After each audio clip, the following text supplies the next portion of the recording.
네, 안녕하세요. 오늘은 첫 시간 기업부설연구소와 연구개발 전담부서에 대해서 말씀드리겠습니다. 기업부설연구소하고 연구개발 전담부서는 가볍게 얘기하자면 회사를 건강하게 해주는데 세금을 다이어트까지 해주는 제도예요. 이 기업부설연구소 연구전담부서를 설립을 하려면 일단 한국산업기술진흥협회라는 곳을 알아야 됩니다. 저희들 흔히 코이타라고 부르는데요. 이 코이타는 1979년에 설립이 됐고요. 나이가 꽤 있죠. 1979년에 설립이 됐고, 국가에서 운영하는 기관이 아니고, 사실상 민간 기관입니다. 민간 기관이고, 실제로 이제 국가에서 예산을 받아서 운영을 하고 있는 협회라고 보시면 될 것 같고요. 한국기술진흥협회에서 하는 일들은 보면, 산업기술 정책 및 제도 개선, 기업 연구소 설립 육성, 산업기술혁신 네트워크 구축, 산학연 협력 지원, 교육연수 및 기술혁신 인력 지원, 국제기술협력 등등등등 해서 조사 연구 및 기술혁신 정보 제공 등 해서 하는 일이 생각보다 많이 있습니다. 네, 많이 있고요. 어쨌든 오늘 알아보려고 하는 기업부설 연구소를 주관하는 곳은 코이타다라고 생각을 하시면 될 것 같아요. 우리가 흔히들 얘기를 하는데 뭐 연구소를 만드는 거는 사실 자율입니다. 자율적으로 만드시면 되고요. 뭐 대기업이든 뭐 중기업이든 중견기업이든 아주 조그만 소규모의 소기업이든 연구소를 만드는 데는 전혀 문제될 게 없어요. 뭐 내가 연구실을 만들어 놓던 아니면 공간을 만들어 놓고 연구 개발을 할 수 있는 직원을 채용을 했던 아니면은 대표님이나 임원분들께서 직접 연구를 하겠다라고 하시면 사실상 그건 연구소죠. 예. 연구소인데 왜 이런 기관에서 그러면은 인증을 받아야 되냐? 인정을 받아야 되냐? 그거는 뒤에서 나오겠지만 여러 가지 나라에서 지원을 해주는 것들이 많기 때문이에요. 그 지원을 받기 위해서는 어쨌든 공인된 기관에서 연구소다라고 인정을 받으셔야 되는 거고, 뭐 굳이 나는 이런 거 필요 없어라고 하신다면은 그냥 알아서 자유롭게 연구소 만들어 놓고 연구를 하시면 됩니다. 어쨌든 우리가 기업 활동을 하고 경영 활동을 하는데 연구 개발은 빠질 수 없는 핵심 분야거든요. 뭐 그냥 도소매 하다못해 도소매를 하더라도 남의 물건이라고 조금 이상하지만 어쨌든 내가 물건을 받아다가 이거를 잘 포장을 하던 아니면은 잘 마케팅을 하던 해서 이거를 판매를 하더라도 사실상 여러 가지 판매 채널들이 있고요. 새로운 플랫폼을 만들 수도 있는 거고요. 그렇기 때문에 뭐 제조업이라던가 IT, 뭐 화학, 신소재 등등등 분야에서 뭐 당연히 연구 활동을 하지만 어쨌든 우리가 기업 경영 활동을 하는 데 있어서는 연구소는 누구든 할 수 있다라고 생각을 하시면 될 것 같아요. 거기다가 나라에서 다양한 많은 혜택들을 주고 있는데 이왕이면 인정된 연구소를 갖고 있는 게 좋다라고 생각을 하시면 될 것 같습니다. 그래서 제도의 취지는 과학기술 분야 또는 서비스 분야의 연구개발 활동을 촉진하기 위해서 일정 요건을 갖춘 연구소와 전담부서를 신고하도록 하고 인정된 연구소 및 전담부서에 대해서는 조세, 자금, 인력 등의 지원 혜택을 부여한다라고 되어 있습니다. 또 위에 잠깐 파란색 박스를 보시면요. 연구소는 그래서 선설립 후 신고예요. 우리가 뭐 인정을 받고 이렇게 하겠습니다 하고 설립을 하는 게 아니라 아까 말씀드렸듯이 연구소 누구든 만들 수 있습니다. 만들어 놓되 먼저 설립을 하고 그다음에 우리 이런 연구소 있어요라고 신고를 하시면 되는 제도라고 보시면 되겠습니다. 그래서 코이타라 기관은 아까 앞에서 보셨듯이 1979년도에 생겼고요. 1981년에 연구소로 인정받은 게 53개소에서 작년 2022년 11월 기준으로 약 연구소 전담부서 합해서 7만 7천, 8천 개 정도, 8만 개가 조금 안 되고 있습니다. 실제 2022년 1월에서 12월 말 기준으로 해서 작년 한 해 동안 신규 인정된 연구소는 5,652개소고요. 그리고 취소도 4,908개소가 됐습니다. 그래서 순증은 744개소입니다. 많이 인정되고 많이 취소되는 추세인데요. 요 이유에 대해서는 어쨌든 뒤에 다시 한번 설명을 드리겠습니다. 연구소 주요 지원 제도입니다. 연구소들을 지금 이제 많이 설립하시고 신고하시는 이유 중에 하나가 가장 큰 이유가 일단은 연구 인력 개발비에 대해서 세액 공제를 해줍니다. 이게 분야마다 조금씩 다르긴 한데요. 일반적인 연구 인력 개발비 관련해서는 본인이 이제 사용한 금액에, 사용한 비용의 일정 부분, 25% 정도를 세액 공제해주고 있고요. 뭐 신성장 원천 기술 같은 경우에는 30%, 뭐 국가 전략 기술에 대해서는 40% 정도 세액 공제를 해주고 있습니다. 세액 공제가 뭐냐면 뭐 간단하게 말해서 우리가 결정 세액이 나오잖아요. 어, 결산을 하고 세무 처리를 거쳐서 이제 과세 표준이 결정이 되고요. 거기에 따라서 이제 세율을 곱해서 세금이 발생을 하게 되는데 거기서 결정된 세금에서 이만큼을 빼주겠다는 얘기예요. 세액공제이기 때문에. 그래서 실제로 보시면 뭐 예를 들어서 이거는 뭐 개인 사업자든 법인 사업자든 뭐 상관없는 부분이거든요. 그렇기 때문에 뭐 법인세가 2천만 원 나왔던 개인 소득세가 2천만 원 나왔던 우리가 사업 활동을 해서 경영 활동을 해서 내야 되는 세금 중에서 세액 공제를 해주는 부분입니다. 그래서 연구원이 예를 들어서 한 명 들어가 있는데 그 중에 그 연구원의 연봉이 4천만 원이다. 그럼 25% 같은 경우는 1천만 원이겠죠. 그러면 결정된 세액에서 1천만 원을 공제해 주겠다라는 제도입니다. 그래서 사실은 합법적으로 세금을 절약할 수 있는 가장 큰 부분 중에 하나고요. 지금은 연구소 뭐 기간 한정도 없고 연구소가 유지되는 동안 꾸준하게 받으실 수 있는 제도라고 보시면 되겠습니다. 이 외에도 뭐 통합 투자세액 공제도 있고요. 그다음에 기업부설 연구소용으로 부동산을 취득하셨을 경우에는 취득록세의 60%를 감면을 받으실 수도 있습니다. 그리고 연구 전담요원으로 들어간 연구원들 같은 경우는 매월 20만 원씩 금액을 소득세가 비과세되기도 하고요. 관세 부분에서도 뭐 80% 감면 혜택이 있고, 그리고 실제 연구원을 채용을 해야 되는데 약간 뭐 인건비라던가 이런 부분에서 어려움을 겪으신 경우에는 신준 연구 인력이라던가 고경력 연구 인력 채용 시에는 나라에서 이 채용하는 인원에 대해서 최대 연봉 50%까지 지원해주는 혜택들도 있고요. 그리고 자금 지원이라고 해서 뭐 국가 연구개발 사업이라던가 아니면 우수기업 연구소 육성 사업과 관련해서 자금을 지원을 받으실 수 있습니다. 거기다가 중요한 거는 우리가 경영을 하시면서 기본적으로 뭐 남의 돈을 써야 될 때도 있고요. 그 남의 돈이라고 하는 거는 보통 뭐 정책 자금이라던가 은행 자금 아니면 뭐 신보 기보라던가 이런 보증서에 관련된 자금을 쓰셔야 될 때도 있잖아요. 네.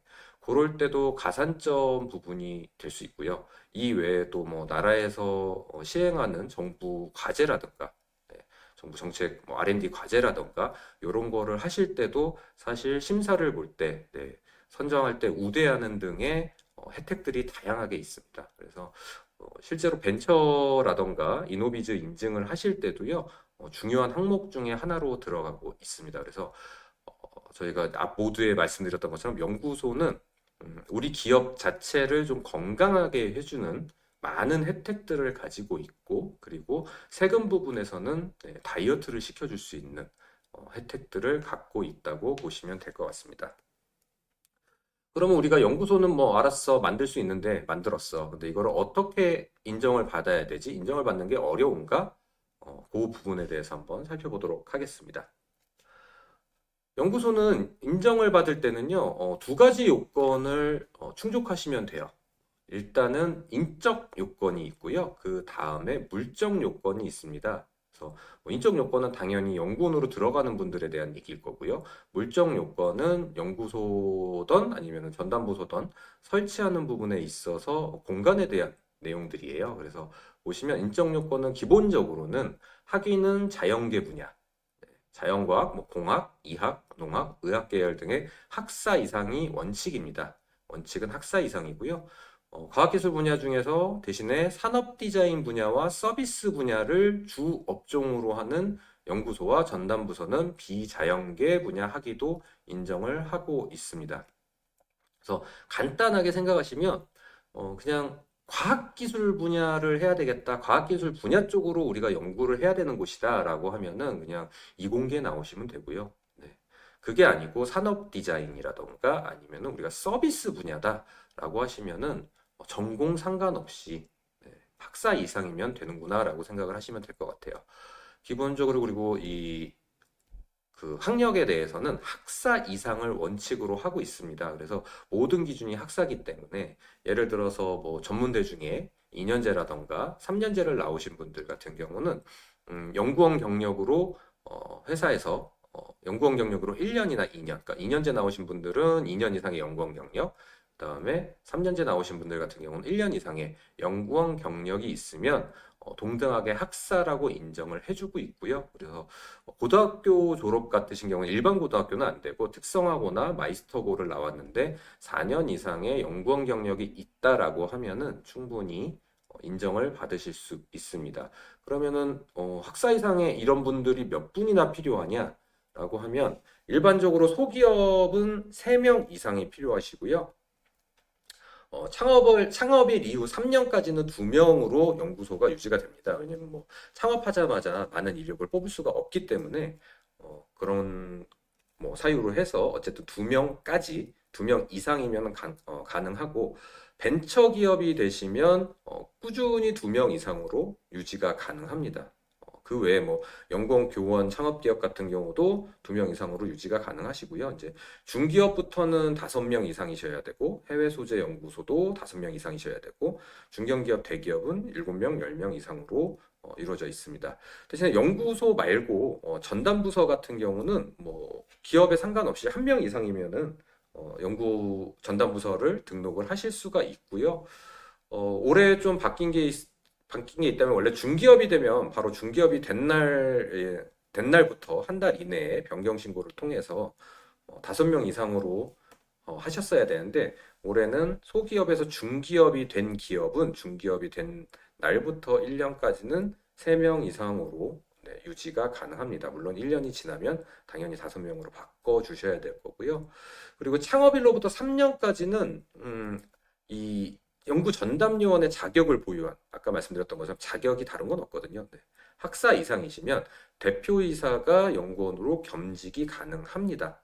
그렇기 때문에 3년 이내 기업들 같은 경우는 2명 이상이라고 말씀드렸잖아요. 그래서 대표자 포함해서 연구원 1명만 있으셔도 연구소를 설립을 하실 수가 있습니다.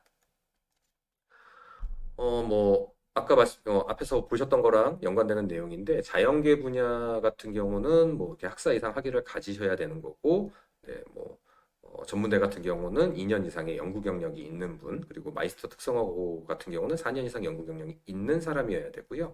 대신 요것들이 아니더라도, 네, 자격증을 통해서 인정을 받으실 수도 있는데, 기술 기능 분야 산업기사 이상 기술 자격사로서 2년 이상 연구 경력이 있는 분이라던가, 아니면 기능사 기술 자격사로서 4년 이상 연구 경력이 있는 분들은 연구원으로 충분히 들어가실 수 있습니다. 네. 중요한 건 어쨌든 산업 디자인 분야하고 서비스 분야는 전공에 상관없이 학사 이상이나 그에 준하는 경력이 있으시면 가능하다는 거고요. 다음에 물적 요건을 보시면 물적 요건도 어렵지 않습니다. 연구 공간은 연구소 및 전담 부서 모두 고정 벽체와 별도의 출입문으로 다른 부서와 구분하여 독립적인 공간을 확보해야 된다고 되어 있습니다. 그래서 보통 사무실에서 보면은 이제 사무실마다 이렇게 뭐 벽체가 돼 있어서 분리 공간, 독립 공간이 있어야 되잖아요. 근데 그게 아니어도 단 다음의 경우에 하나여 전용 면적 50제곱미터 이하인 연구 공간을 별도의 출입문 없이 다른 부서와 파티션, 책상 등으로 구분하여 운영할 수 있다고 되어 있습니다. 네, 그래서 실제로는 뭐 큰 연구 기자재라던가 뭐 여러 가지가 필요한 경우 같은 경우는 독립 공간이 있는 게 제일 좋겠지만 그게 힘들다고 한다면 어쨌든 파티션으로 구분을 해서 파티션하고 책상으로 구분을 해서 다른 부서하고 구분만 되어 있어도 물적 요건을 만족할 수 있다고 보시면 될 것 같습니다. 그래서 이 인적 요건이랑 물적 요건만 만족을 하면 우리가 연구소를 설립하고 그다음에 신고를 해서 인정을 받는 건 어렵지 않다. 많은 분들이 우리가 연구소 만들 수 있겠어? 규모도 작고 뭐도 한데 근데 하지만 요 두 가지 요건만 만족을 하면 연구소는 설립이 가능하다라고 보시면 될 것 같습니다. 연구소는 만들었다고 다는 아니에요. 일단은 만들었다고 다는 아니고 어쨌든 뭐 세액공제에 대한 부분이라던가 아니면 다양한 혜택에 대한 부분들 이 부분들이 꾸준히 유지가 된다고는 말씀을 드렸지만 이게 유지가 되기 위해서는 연구소를 만드는 것보다 사실은 사후 관리가 더 중요합니다. 그래서 보통 매년 4월 말까지 요거 이제 기간은 조금씩 매년 조금씩 뭐 연장을 해준다거나 조금 뭐 하기는 하는데 어쨌든 매년 4월 말까지 연구개발 활동조사라는 거를 하셔야 되고요. 네. 그리고 뭐 연구원들 같은 경우는 이제 다른 업무를 사실 경험할 수가 없게 되어 있고요. 그리고 신고된 연구소 및 전담 부서에 대해서는 상시적으로 사후 관리를 실시하고 있습니다. 네. 그리고 변경 신고라는 부분이 있는데요. 연구소를 꼭 유지를 하다 보면은 이게 변경 신고를 해야 되는 일들이 있잖아요. 연구원으로 있던 분이 퇴사를 한다던가 아니면은 신규 연구원이 뭐 들어왔다던가 아니면은 회사가 이사를 간다던가 회사명이 바뀌었다던가 이런 부분에 대해서는 꼭 신고를 해주셔야 되고요. 그래서 30일 이내에 변경 신고를 해야 합니다. 그리고 신고 요건 미달 또는 협회장으로부터 변경 신고 요청을 받은 경우 그러니까 보통 사후 관리 때문에 실사를 나오는데요. 어떻게 보면 요거는 좀 랜덤이라고 보면 될 것 같고요. 실제로 뭐 변경 신고가 오랫동안 안 됐다던가 1년 이상 변경 신고가 안 됐다던가 뭐 2년 이상 변경 신고가 안 된 경우에 일단은 우선해서 나오고 있는데 이 실사를 나와서 이런 부분에 대해서 조치를 취하시던 아니면은 보완을 해주세요 라고 해서 변경 신고 요청을 받았는데 또 1개월 이내에 변경 신고를 하지 않는 경우에는 네, 연구소 인정이 취소될 수 있습니다. 그래서 연구소는 앞에서 살펴봤던 것처럼 설립하는데 그렇게 많은 요건이나 조건이 따르지 않고 설립이 어렵지 않은 반면에 사후 관리를 꾸준히 해줘야 된다라고 생각을 하시면 될 것 같아요.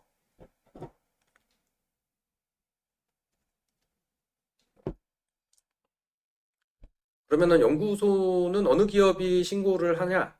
네. 신고 대상이 되는 기업은 영리를 목적으로 하는 생산, 유통 또는 서비스를 공급하는 각종 기업입니다. 그리고 특별법에 의해서 영리를 목적으로 설립된 업종 단체고요. 신고 대상에서 제외되는 기관은 영리를 목적으로 하지 않는 비영리 기관들하고요. 네, 그리고 뭐 기능대학, 직업훈련기관이라던가 의료법인, 네, 사회복지법인 이런 데들은 신고 대상에서 제외되고 있습니다. 신고 대상 기업 조건을 보시면 연구개발 활동 이외의 기업 경영을 위한 필수 조직인 생산, 판매, 관리 등을 담당하는 상시 종업원을 보유하고 있으셔야 합니다. 그래서 요거를 연결해서 앞에 부분이랑 인적 요건을 다시 한번 설명을 드리자면 만약에 우리가 3명이에요. 대표님을 제외하고 대표님 포함 4인 기업인데, 4명이 있는 기업인데, 우리는 연구소를 설립을 하고 싶어 라고 하면 이게 만약에 3년 이내 기업이다 라고 했을 경우에는 대표님이 연구원으로 들어가시고, 아니면은 뭐 대표님이 연구원으로 들어가시지 않더라도 2명이 연구원으로 들어간다고 한다면 이 외에 제외하고 어쨌든 생산 판매 관리를 담당하는 종업원이 1명 더 있어야 된다라고 생각을 하시면 될 것 같고요. 만약에 3인인 기업이다 라고 하시면은 뭐 연구 전담 부서를 설립하는데 대표님을 제외하고 1명은 연구원으로 들어가고 1명은 다른 여러 가지 일들을 할 수 있는 종업원이 있어야 된다고 생각을 하시면 될 것 같습니다. 연구개발 활동의 범위는요, 과학기술 분야 또는 서비스 분야의 지식을 축적하거나 새로운 응용 방법을 찾아내기 위해서 축적된 창의적 지식을 활용하는 체계적이고 창조적인 활동으로서 새로운 제품 및 공정을 개발하기 위한 시제품의 설계, 제작 및 시험, 새로운 서비스 및 서비스 전달 체계 개발 등 사업화 전까지의 모든 과정을 말하고 있습니다. 일단은 뭐 우리가 보유하고 있는 제품 아니면 서비스를 업그레이드하는 수준이다라고 하면 사실은 연구라고 보기는 힘들고요. 네. 이런 거를 활용해서 뭐 기초적으로 있던 부분들을 활용해서 새로운 제품이나 새로운 서비스를 만드는 정도는 가능하고요. 그래서 사실 뭐 연구를 도대체 뭘로 해야 돼? 라고 고민을 하시는 분들이 많은데 기본적으로 코이타에서 인정하고 있는 연구 분야들 같은 경우에는 이렇게 나눠져 있습니다. 제품 개발의 과학기술 분야 같은 경우는 뭐 제품 개발에 해당하는 건설, 금속, 기계, 생명과학, 섬유 소재, 식품, 전기전자, 화학, 환경, 산업 디자인, 기타 등의 분야라고 돼 있고요. 산업 디자인 분야는 제품 디자인과 포장 디자인에 한해서 인정이 가능하다고 되어 있습니다. 그래서 아예 명시를 해놨는데요. 제품 디자인 같은 경우는 대량 생산되는 산업 제품, 그러니까 뭐 맞춤형이라던가 소규모라던가 이런 부분에 대한 디자인은 조금 불가능하고요. 대량 생산되는 산업 제품의 기능과 형태를 결정하는 디자인을 의미하고 포장 디자인은 제품을 담을 용기나 포장지를 만들고 디자인하는 활동을 의미하고 있습니다. 그리고 서비스 분야는 유흥 등 관련 분야 6개 업종을 제외한 모든 서비스 분야가 신고가 가능하다고 보시면 될 것 같습니다. 그래서 연구개발의 범위에서 제외되는 활동인데요. 그래서 일반적인 관리 및 지원 활동, 뭐 시장조사, 판촉 활동, 반복적인 정보 수집 활동, 그 다음에 뭐 경영이나 사업의 효율성을 조사 분석하는 활동, 특허권의 신청 보호 등 법률 및 행정 업무, 뭐 광물 등 자원 매장량 확인한다던가 아니면 위탁받아 수행하는 연구 활동, 아니면 이미 기획된 콘텐츠를 단순 제작하는 활동, 기존의 상품화 또는 서비스화된 소프트웨어 등을 복제하여 반복적으로 제작하는 활동 같은 경우는 연구개발의 범위에서 제외가 됩니다. 그래서 설립 신고 같은 경우는 아까 말씀드렸던 것처럼 설립을 하고 후 신고를 하는 겁니다.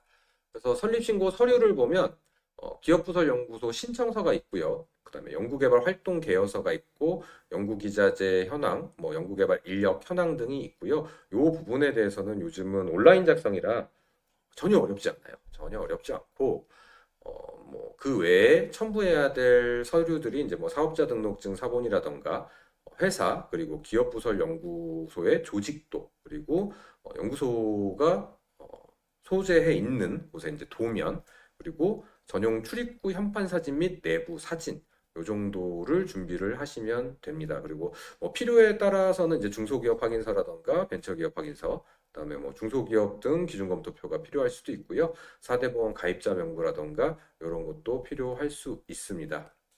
그래서 서류도 뭐 항상 우리가 늘 뭘 준비할 때 어떤 사업들을 할 때 아니면 뭐 정책 자금이라던가 아니면은 지원 사업이라던가 할 때 준비하던 서류들 때문에 전혀 어려울 거 없고요.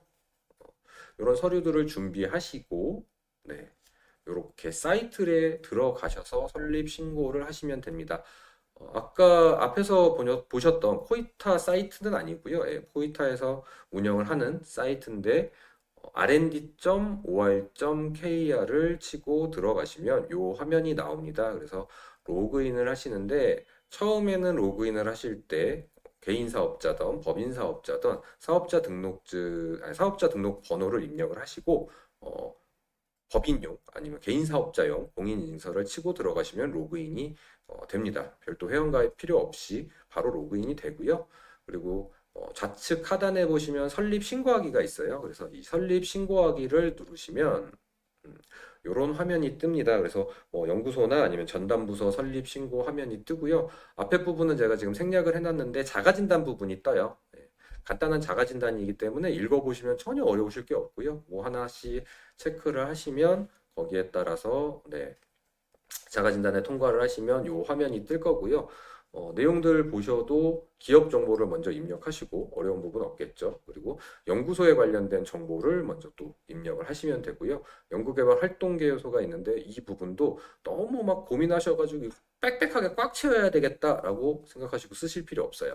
간단하게 실질적으로 우리가 어떤 연구를 할 건지에 대한 내용을 쓰시면 되고 연구개발 인력 현황에 대해서도 우리 연구원들이 어떤 사람들인지에 관련된 거기 때문에 앞에서 보셨던 서류만 준비하시면 전혀 어려울 거 없이 쓰실 수 있습니다. 그리고 연구시설 현황. 네, 그래서 뭐 실제로 우리가 연구소 안에 비치해야 될 연구시설 같은 경우들이 있는 경우에는 그 현황을 작성을 하시면 되고, 근데 우리는 뭐 플랫폼 개발이라던가 IT 쪽이어가지고 뭐 따로 시설이 없는데 라고 하신다면은 뭐 컴퓨터라던가 이런 거 노트북 이런 거 쓰시면 안 되고요. 실제로 우리가 연구개발 활동을 하는데 필요한 프로그램이라던가 이런 거에 대해서 입력을 하시면 됩니다. 그리고 마지막으로 구비 서류 첨부만 하셔가지고 제출하시면 보통 지금 현재 10일 이내에 내용에 대해서 이제 인정을 해준다고 최장 10일 이내에 해준다고 되어 있고요. 중간에 만약에 보완 사항이 있더라도 뭐 10일 이내에 보완을 하면은 인정서가 나오게 됩니다. 근데 체감상으로는 보통 2, 3일 정도면은 늦어도 2, 3일 정도면은 요즘 빠르게 해주고 있고요. 그래서 요 설립신고하는 온라인에서 설립신고하는 단계는 서류만 준비가 다 돼 있으시다고 한다면 실질적으로 10분은 너무 짧고 네, 한 15분에서 20분 정도면 충분히 설립신고 제출을 하실 수 있습니다. 그래서 어쨌든 우리가 인정서를 받았어요. 연구소 인정서를 받으셨으면 뭐 그거를 출력을 하셔서 액자에 걸어 놓으셔도 되고 어쨌든 PDF 파일로 나중에 우리가 써먹을 때가 많기 때문에 꼭 뽑아서 갖고 계시면 되고요.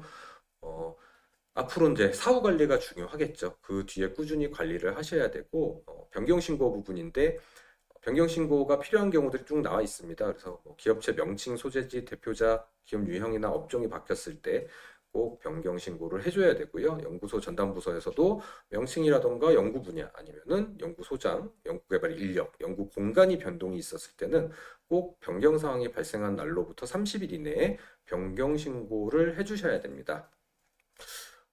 이거 안 하면 뭐 문제가 생기나? 네, 문제가 생기실 수 있어요. 아까 말씀드렸던 것처럼 코이타에서 실사를 나오는데 실사를 나왔을 때 예를 들어서 연구소 소재지라던가 기업체 소재지가 바뀌었는데 신고를 안 했으면은 나왔는데 아무도 없겠죠. 네, 그러면 당연히 인정이 취소될 수가 있고요. 그리고 요즘은 연구원 관련돼 가지고 퇴사를 하셨는데 이분이 다른 회사의 연구원으로 등록을 하게 됐어요. 그런 경우에도 요즘 연구원들은 주민번호를 끝까지 다 입력을 해야 되기 때문에 다 관리가 됩니다. 그래서 그런 부분에 대해서도 꼭 변경 신고를 해야 되는 네, 일이 생기면 꼭 변경 신고를 하자. 그리고 이 변경 신고들만 잘 해주셔도요, 잘 해주셔도 실사 나올 확률이 확 줄어듭니다. 네, 물론 우리가 실제로 연구 개발을 하고 있기 때문에 뭐 실사를 그렇게 무서워하실 필요는 없겠지만 어쨌든 이런 부분들에 대해서는 관리, 신고 관리를만 잘해줘도 실사 나오는 확률이 확 줄어든다라고 보시면 될 것 같고요. 근데 우리가 막 2년, 3년이 지났는데 변경 신고할 게 없어. 변동된 게 전혀 없어. 라고 생각하실 수도 있는데 기업 유형은 매년 변동이 됩니다. 물론 벤처기업이라던가, 네, 벤처기업 유형이라던가 이런 분들 같은 경우는 뭐 유효 기간이 3년이기 때문에 매년 변동이 안 될 수도 있지만 그게 아니라 일반적인 중소기업이라고 한다면 우리가 그 기업 유형을 중소기업이라고 체크를 하는 순간, 네, 어떤 서류가 들어가죠? 중소기업 확인서가 들어갑니다. 이 중소기업 확인서의 유효 기간은 보통 매년 4월 1일부터 다음해 3월 31일까지입니다. 결산에 맞춰서. 그렇기 때문에 이 중소기업 확인서는 매년 변경이 돼요. 예, 유효기간이 있기 때문에. 그래서 그런 부분도 잘 체크를 하셔서 변경 신고를 해주시는 게 좋습니다. 뭐 변경 신고에 관련된 제출 서류들인데요. 쭉 요거는 한번 보시면 될 것 같고요. 이 서류들도 어렵지 않습니다. 어려운 서류들은 없고 변경 신고를 하실 때 앞에서 보셨던 사이트에서 로그인을 하신 다음에 왼쪽 하단 두 번째를 보면 변경 신고하기가 있어요. 그래서 거기서도 뭐 이런 화면들이 나오는데 여기서 어떤 부분이 바뀌었는지 체크를 하신 다음에 거기에 관련된 구비 서류만 첨부를 하시면 변경 신고가 완료가 됩니다. 그래서 연구소 전담부서의 연구개발 활동 촉진, 뭐 인정요건 유지 및 부실화 사전 예방을 위하여 다양한 사후 관리를 실시한다고 되어 있고요. 그래서 휴폐업 여부를 확인을 하고 중견기업, 창업 3년 이내 소기업, 벤처기업, 경과기업에 대한 사전 예고 및 인정요건 확보 여부를 확인을 합니다. 그래서 1년 이상 변경 미신고 기업에 대한 주기적인 변경 신고 안내를 하고요. 그리고 2년 이상 변경 미신고 기업에 대해서는 인정요건 및 연구활동 여부를 확인을 합니다. 네, 여러 가지들 확인을 해서 실사를 나왔을 때 만약에 문제가 생기면 당연히 인정이 취소될 수가 있고요. 그래서 현지 확인을 나오게 되면 신고 서류 및 증빙 서류 확인을 통해서 신고 내용과 실제 운영 상태가 맞는지 확인을 하고 연구 전담요원, 연구보조요원, 연구관리직원의 연구활동 전담 여부를 확인을 합니다.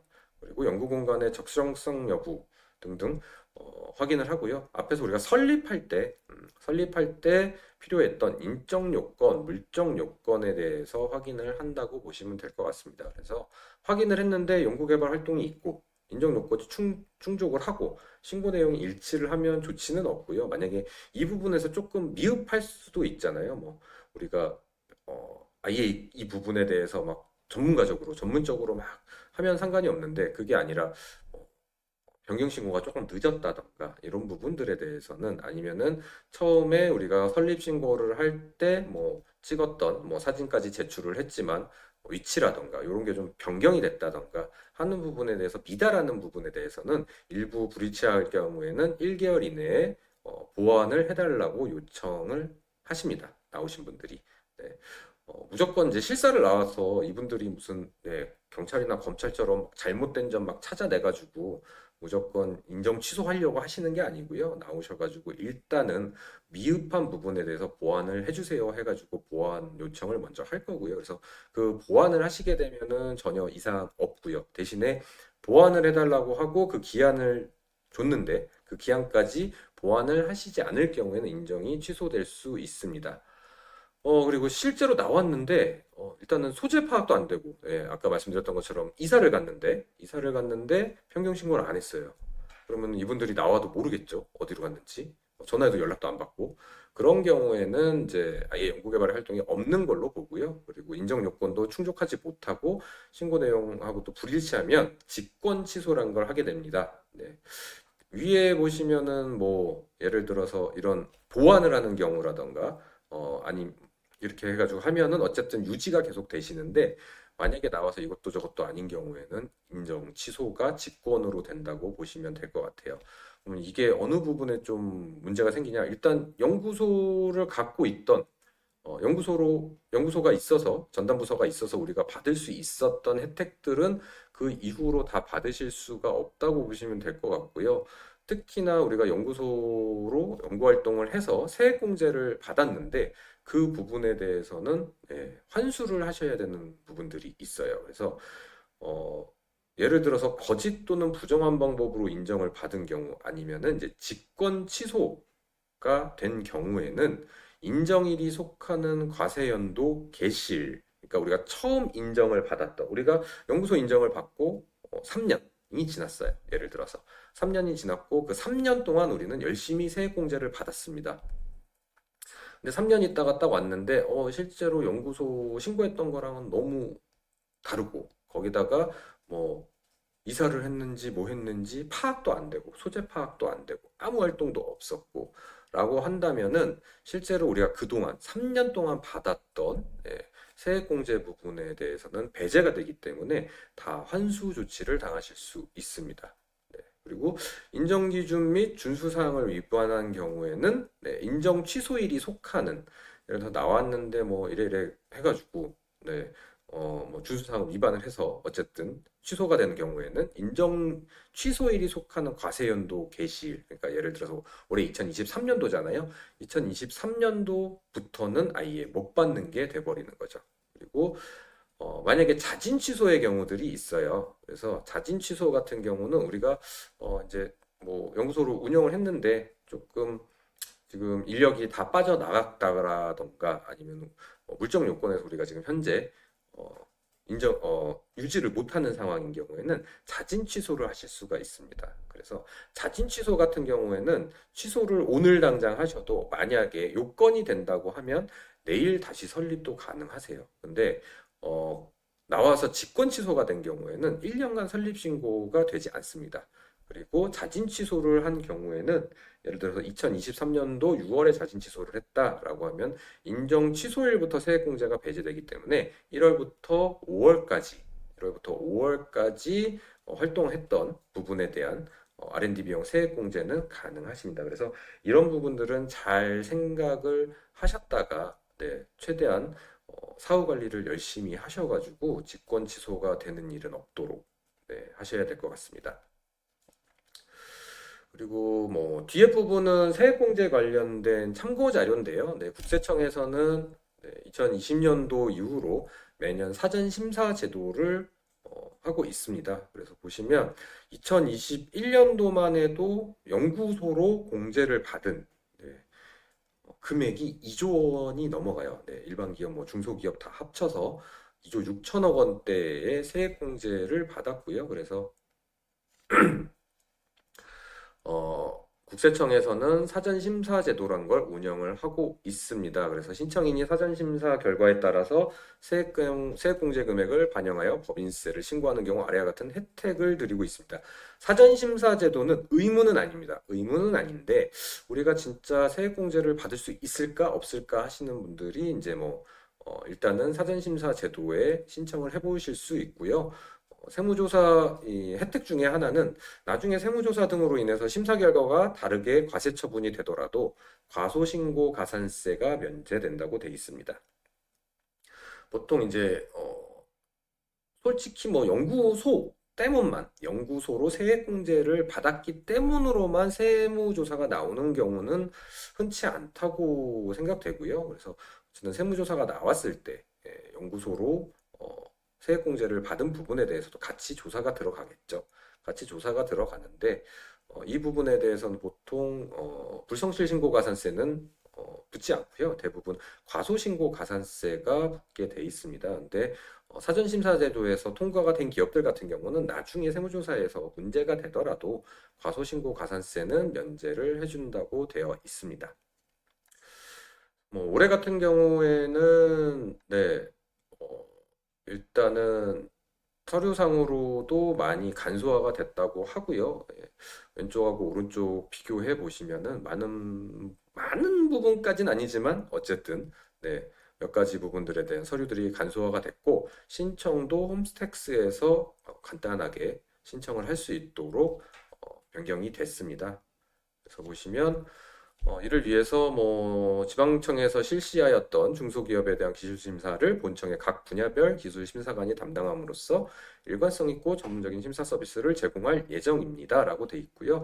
이 사전심사 제도에 대해서도 사실 2020년도에 생긴 거라 지금 매년 조금씩 발전을 해가고 있고 시행착오를 겪어가는 것 같아요. 그래서 이런 부분에서 이제 의문이나 의구심이 드시는 분들 같은 경우에는 한번 신청을 해보시는 것도 나쁘지는 않을 것 같습니다. 하지만 어쨌든 의무사항은 아니라는 거, 네, 그 부분만 기억을 하시면 되겠습니다. 그래서 세액공제 같은 경우도 뭐 사전심사 할 때 이제 연구개발 보고서 같은 경우는 실질적인 양식은 없습니다. 양식은 자율인데 이런 내용들이 들어가야 된다라고 알고 계시면 될 것 같습니다. 네. 그래서 일단 첫 시간 오늘은 기업부설연구소 연구개발 전담부서에 대해서 알아봤고요. 다양한 혜택들이 있습니다. 많은 혜택들이 있기 때문에 어쨌든 우리가 초창기 기업이라고 하더라도 연구소를 설립해 놓으시면은 우리 기업이 건강해지는데 그리고 여러 가지 사업에 다양한 지원과 혜택을 받는데 유리할 수 있다라고 생각을 하시면 될 것 같고 거기에 덩달아서 덤으로 세금에 관련된 공제, 세액 공제가 있어서 세금을 다이어트 하는데도 합법적으로 다이어트 하는데도 매우 도움이 된다라고 생각하시면 될 것 같습니다. 네. 궁금하신 사항이나 피드백은 여기 메일로 남겨주시면 되고요. 네, 저는 다음 시간에 뵙도록 하겠습니다. 감사합니다.